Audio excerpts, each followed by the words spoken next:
Hello everyone, my name is Neeraj. Welcome to my channel. और आज हम पढ़ने वाले हैं साइंस का चैप्टर नंबर 11 जो है इलेक्ट्रिसिटी। ठीक है, तो स्टार्ट करते हैं अपना चैप्टर। तो पहले हम पढ़ेंगे कि इलेक्ट्रिक करंट क्या होती है। इलेक्ट्रिक करंट क्या होती है? It is the flow of charges. ये एक फ्लो होती है जो कि चार्जेस की होती है। चार्जेस मतलब होता है property of, it is the property of matter which causes it to experience a force when placed in magnetic field। मतलब ये एक मैटर की प्रॉपर्टी होती है जब किसी मेटल को एक मैग्नेटिक फील्ड में रखा जाता है, तब जो है इलेक्ट्रिक करंट फ्लो होती है, चार्जेस फ्लो होती है। सॉरी, इलेक्ट्रिक करंट नहीं, चार्जेस फ्लो होती है। ठीक है, चार्जेस बेसिकली टू टाइप्स के होते हैं, सिमिलर चार्जेस और like charges. Same charges repels each other, similar or like charges. Plus repels plus, minus repels minus। मतलब जब एक मैग्नेट रहता है, ठीक है, उसमें एक साइड रहता है नॉर्थ, एक साइड रहता है साउथ। ये हो गया हमारा पहला मैग्नेट। और अब लगाते हैं यहाँ पे दूसरा मैग्नेट। यहाँ पे हमने कर दिया साउथ और यहाँ पे कर दिया नॉर्थ। यहाँ पे ये दोनों सेम चार्जेस हैं, तो ये क्या करेंगे, एक दूसरे को रिपेल्स करेंगे। ठीक है, वही सेम चीज़ लिखे हैं यहाँ। और दूसरा है ऑपोजिट चार्जेस और like charges. Opposite charges attract each other unlike charges, plus minus. ठीक है, मतलब अगर यही यहाँ पे मैं नॉर्थ लिख देता हूँ, यहाँ पे साउथ लिख देता हूँ, तो ये दोनों क्या है, ये दोनों आपस में अट्रैक्ट हो जाती है और यहाँ पे ज्वाइन हो जाती है। ठीक है, तो प्लस जो रहता है वो होता है पॉजिटिव चार्ज और माइनस जो रहता है वो होता है नेगेटिव चार्ज। ऐसा unit is coulomb. Electric current की जो ऐसा यूनिट होती है वो होता है coulomb, Q. Charges, atom is made up of electron, proton and neutron. ये हमने 9th में पढ़ा था कि जो एक एटम रहता है वो बना रहता है इलेक्ट्रॉन, प्रोटॉन एंड न्यूट्रॉन से बना रहता है। ठीक है, electron minus V E charge. आप इसकी वैल्यूज याद कर लीजिएगा, एग्जाम में बेसिकली पूछ देते हैं। और न्यूट्रॉन की कोई चार्जेस नहीं होते, क्योंकि ना ही ये प्लस होता है ना ही माइनस होता है, ये न्यूट्रॉन होता है। ठीक है,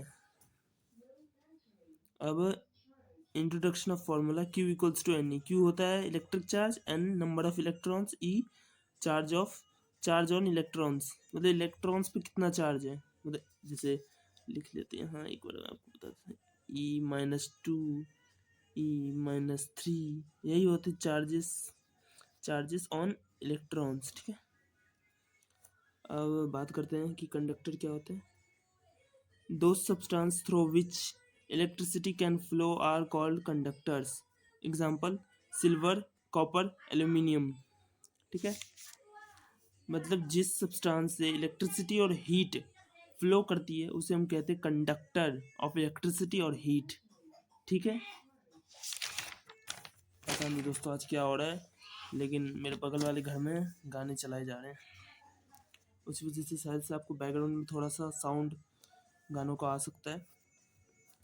Insulators, those substances through which can electricity not flow is called insulators। जिस सब्सटेंस से इलेक्ट्रिसिटी फ्लो नहीं हो पाती है उसे हम कहते हैं insulators, like glass, paper, would. ठीक है, the presence of free electrons in substance make it a conductor. जब किसी सब्सटेंस में फ्री इलेक्ट्रॉन्स रहते हैं तब वो एक कंडक्टर बन जाता है। जैसे कि ग्रेफाइट में क्या होता है, ग्रेफाइट में फ्री इलेक्ट्रॉन्स होते हैं, इसलिए वो भी गुड कंडक्टर ऑफ इलेक्ट्रिसिटी है। और बेसिकली जो ग्रेफाइट है उसे यूज़ किया जाता है पेंसिल्स में, शोल्डिंग में, कभी शोल्डिंग में भी उसका यूज़ कर लीजिए, शोल्डिंग आयरन बनाने में। ठीक है, और अब दूसरा हमारा टॉपिक है electricity can be classified into two parts, static electricity, current electricity. ठीक है, static electricity, in static electricity the charge do not flow at all।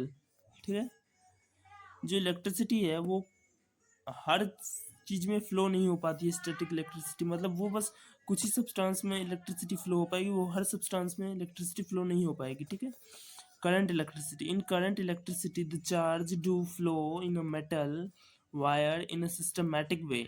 मतलब जब करंट किसी वायर में एक सिस्टमैटिक वे में फ्लो होती है तो उसे हम कहते हैं करंट इलेक्ट्रिसिटी। ठीक है, हम बात कर लेते हैं इलेक्ट्रिक पोटेंशियल क्या होता है। Electric potential, the potential at a point is defined as the work done is moving a unit positive charge from infinity to that point। ठीक है, मतलब the potential at a point is defined as the work done in moving।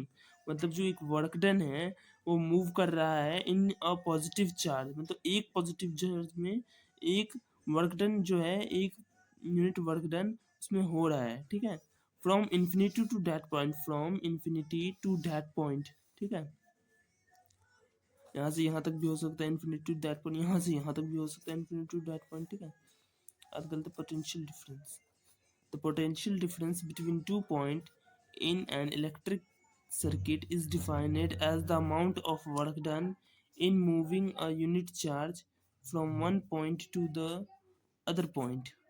ठीक है, मतलब the potential difference between 2 points, मतलब 2 points के जो potential difference होते हैं, ठीक है, इन एन इलेक्ट्रिक सर्किट, यहाँ पे एक सर्किट में जो 2 पॉइंट्स होते हैं, इलेक्ट्रिक डिफरेंस होते हैं 2 पॉइंट्स में potential difference.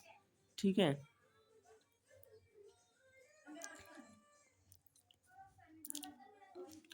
Circuit is defined as the amount of work done. इन 2 पॉइंट्स के डिफरेंस को कंसिडर किया जाता है as the amount of work done in a moving in a unit charge from one point to the other point. ठीक है, ये मेरे नोट से, आप चाहे तो इसे नोट डाउन भी कर सकते हैं। Potential difference equals to work done upon में charge, P V equals to W upon में क्यू। ठीक है, अब बात कर लेते हैं इसके ऐसा यूनिट। और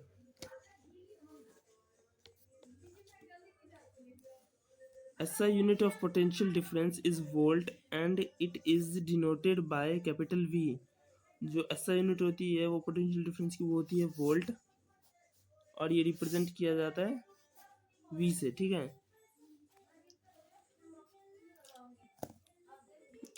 अब मैं आपको इसका आगे के